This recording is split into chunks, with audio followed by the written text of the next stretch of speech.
ওইখানে কি আমি টপিক ছিলাম নাকি ওইখানে ওই মেয়েটা টপিক ছিল? ওইখানে টপিকটা ছিল ধর্ষণ। সেটা কিভাবে প্রাক্তনে যায়? আমি কোনোদিন কোনো ইন্টারভিউতে কেউ যদি বলতে পারে যে আমি শামীমকে নিয়ে বাজে কথা বলছি বা অন্য কারোর নাম নিয়ে কাউকে কিছু বলছি, এটা তো আমি বলি নাই। Double timing double timing double timing double timing এর মানে হচ্ছে একটা মেয়ে বা একটা ছেলে যখন দুইটা গার্লফ্রেন্ড বা তারও অধিক একসাথে মেনটেন করে, ওইটাকে বলা হয় ডাবল টাইমিং। আমি কি এরকম কিছু করছি? তার মানে এগুলো এত ভিত্তিহীন কথা। এটা কেন? আমি তো কারো নাম নেই নাই। ও যে সবাইকে পারিবারিক শিক্ষার কথা বলে বা সবাইকে যে মূর্খ বলে বা সবাইকে যে গরিব বলে, আমার একটা কথা, আমি কারো নাম আনছি কখনো? অতটুকু জ্ঞান বুদ্ধি আল্লাহ তাআলা তো আমাকে দিচ্ছে। আজকে তো আমার শুটিং করার কথা, আমি আজকে শুটিং না করে আমি ঘরে বসে আছি। যে আমি রাশেদ ভাই বলতেছে যে আপা তুই টেনশন নিস না, তুই রিল্যাক্স থাক, তোর ব্রেনটাকে একটু, তুই কিছু বলিস না, কিছু করিস না, তুই কিছু করিস না। আমি ঘুমাইতে পারতেছি না, একটা সব ভুলে যাই আমি, মানে নায়িকা ভুলে যাই, সব ভুলে যাই। আমি তো একটা মায়ের জাত, আমি তো একটা নারী, আমি তো একটা মেয়ে। কি লিখতেছে? হায় নারী ছলনাময়ী, একসাথে দুজনে রাখছে, একসাথে দুজনে রাখছে। আমি তো শিল্পী রে, আমি তো কল গার্ল না। এটা আমাকে নিয়ে কি হয়েছিল? প্রসঙ্গ তো আমি ছিলাম না। ও কি ওর প্রসঙ্গ আমাকে সবাই বলতেছে ধর্ষণের অভিযোগ তো বড় অভিযোগ। তো বিষয়টা ওইরকম হয়ে গেল না যে ওই যে নিচে মানে একটা গোপন কাজ চলে যাচ্ছে বা একটা শিপমেন্ট যাচ্ছে বা কালো হচ্ছে, আর এদিক থেকে সবাইকে দেখাচ্ছে। আপনি এটা দেখেন না কি হয়েছে? ও কি বলতেছে যে 2023-এ এই সেই, ওর কাছে কোনো প্রমাণ আছে? ও কি বলতেছে? ওইগুলা কি বলতেছে মানুষজনের সামনে? আচ্ছা ধরেন যদি হয়েও থাকে, সেটা তো 2023-এ। এরপরে আমার লাইফে অনেক কিছু ঘটছে, এরপরে আমি ওমরায় গেছি। প্রত্যেকটা মানুষের জীবনে থাকে। আমার এত বছরের ক্যারিয়ারে 2টা মানুষের সাথে আমার নাম আসছে। শামীম যে স্টেটমেন্টটা দিল, ওকে আমার থেকে বা যাকে নিয়ে বললো তার থেকে পারমিশন নিছে? ও কিসের কারণে দিচ্ছে? ওইটা কি ধরনের স্টেটমেন্ট? এটাও কি বললো? ও নিজের দোষটাকে আড়াল করার জন্য 2টা মানুষকে কিভাবে টেনে নিয়ে আসে? তুই তোর সংসার বাঁচাবি, বাঁচা। আমি বুঝতে পারতেছি, আই ক্যান আন্ডারস্ট্যান্ড যে তোর ফ্যামিলিতে প্রবলেম হচ্ছে, কারণ মানুষ জানতেছে যে ভাবতেছে তুই। কিন্তু আমি ওখানে তো বারবার বলতেছি শামীম না, শামীম না, শামীম না।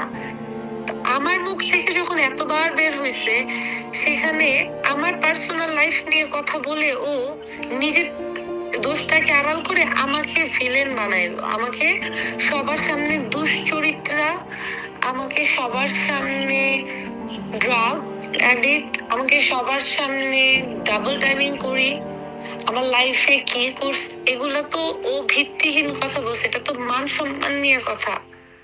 আমাকে তো সবাই বলতেছে ওর নামে মামলা করতে, কিন্তু আমি না এগুলাতে জড়াইতে চাই না। সে যে 2023-এ পইরা আছে, সে 2013 থেকে কি করছে, এগুলোও তো মানুষ বলতেছে। এখন 2023-এ কি হইলো, সেদিন কি হইলো না হইলো, এত কিছু, মানে সে তো বলে নাই যে শুধু আমার সাথে এরকম করছে। সে ভাই এই বিষয় নিয়ে আমি আসলে কি বলবো? বা আমার যে প্রাক্তনকে নিয়ে এত কথা, সেই প্রাক্তনের সাথে আমার ব্রেকআপ, ঠিক আছে, প্রায় 2 বছরের মতো আমাদের কথা হয় না। ওই সময় আমি আর শামীম একসাথে অনেক শুটিং করি। শুটিং করতে করতে শামীম ফল করছে। তো ওই সময়টাতে আমার লাইফে আর কেউ ছিল না শামীম ছাড়া। হ্যাঁ, তো শুটিং করতে করতে বন্ডিং সাথে একটু ভালো বন্ডিংসই হয়। আর যেটা আমি যখন দেখছি যে এটা তো আমার সাইডের থেকে প্রেম না, আমি তোকে ভালোবাসি না, আমি তো আমার এক্সের থেকে বেরিয়ে হইতে পারতেছে না, ঠিক আছে। এরপরে আমি তোকে বলছি, বিয়ে তো দূরে থাক, প্রেমের জন্য আগায়ও না, কারণ আমি আসলে ওই মানুষটার থেকে বের হইতে পারতেছি না। এরপরে এখন এসে যদিও আমাকে বলে যে আমি একসাথে দুইটা মানে মানে ওর সাথে থাকা অবস্থা আমি আরেকজনের সাথে যোগাযোগ করছি, বিষয়টা তা না। বিষয়টা আমার প্রাক্তনের সাথে আমার ওর সাথে যখন আমার একটু বন্ডিং হয়, কিন্তু যেটা ভালোবাসা বা প্রেম না, যেটা সবাই ভাবে তো তানিয়া বৃষ্টিকে নিয়েও, আমার ভাবে তো সামান্থাকে নিয়েও, কিন্তু আমারটা এত কেন হয়েছে এটা অনলি গড নোজ। কারণ জুটি প্রথা উপর থেকে মানে জুটি নাটক সিনেমার জুটি, ওইটা ডিফিকাল্ট হওয়া। তো যখনই আমি ভাবছি যে এটা দেখি, কিন্তু পরে আমার মনে হয়েছে না, ও না, আমি ওকে না করছি। কারণ আমি তো আমার আগের রিলেশনশিপ থেকে বের হইতে পারতেছিলাম না।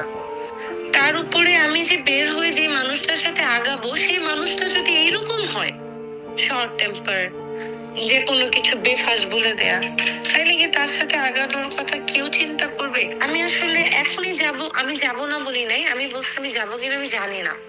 আমি যদি দেখি ওই স্টুপিড নায়কটা আমাকে নিয়ে পরবর্তীতে কিছু করছে, আবার আমার মানহানির চেষ্টা করছে, ও যদি সিম্পলি বলতো যে আমি ভুল, মানে আমার রাগ উঠছিল, মানে সবাই আমাকে ট্যাগ করতেছে এই জন্য আমি বলছি, ও যদি পরবর্তীতে ওই স্টেটমেন্টটা দেয়, যেটা সত্যি, কারণ এটা সুস্থ অবস্থায় কেউ এইভাবে বলে না। আমার ভালোবাসার মানুষটার কাছ থেকে এত কষ্ট পাইছি, যে মানুষটাকে আমি ভালোবাসলাম, আর দ্বিতীয়ত যে মানুষটা আমার কারণে নায়ক হয়েছে, কিন্তু তাকে আমি সব বলছি যে Shamim this and that thing হচ্ছে না, আমি আগাইতে পারতেছি না, আমার দ্বারা হবে না। কারণ তোমার শর্ট টেম্পার আর একটা ফ্যাক্ট, যখনই ও হাইপার হয়ে যায় তখন আমার মনে হয় আল্লাহ, এরকম হাইপার হয়ে গেলে কেমনে হবে? তো একটা মানুষের আগানোর জন্য তো তার ব্যাককে ভোলা লাগে। এখন ওকে আমি বলছি আমি ভুলতে পারতেছি না। এমন হয়েছে যে আমার প্রাক্তনের সাথে আমার একবার দেখা হয়েছে, আমার আর শামীমের শুটিং, আমি শামীমের হাত ধরে হাউমাউ করে কাঁদতেছি। তো এটা কিভাবে বলে যে আমি একসাথে দুইটা মানুষকে রাখছি? এটা কিভাবে সম্ভব? আমি তো সম্পর্ক ওকে না বলে আগে ভাবছি, তারপরে দেখছি আমি ভুল ডিসিশন নিয়েছি আরেক ওই মানুষটার কাছে গিয়ে। কিন্তু এর মাঝখানে শামীমের সাথে আমার বিয়েও হয় নাই। 2-2.5 বছরের গ্যাপে একটা মানুষ যখন 8 বছর এফোর্ট দিবে, তখন মনে হবে ও তো বিয়ের জন্যই মেয়ে দেখতেছিল। এটাও সত্যি। আমার কাছে মনে হয়েছে যে এমনি নায়ক নায়িকাদের বা মিডিয়ার মানুষের নিয়ে মানুষ বলে এত কিছু, তো বিয়ে হইলে তো ডিভোর্স হবে, ব্রেকআপটা বেটার ডিভোর্সের থেকে। এটা কি আবার অন্যায়? আমি কি এখানে ডাবল টাইমিং করলাম?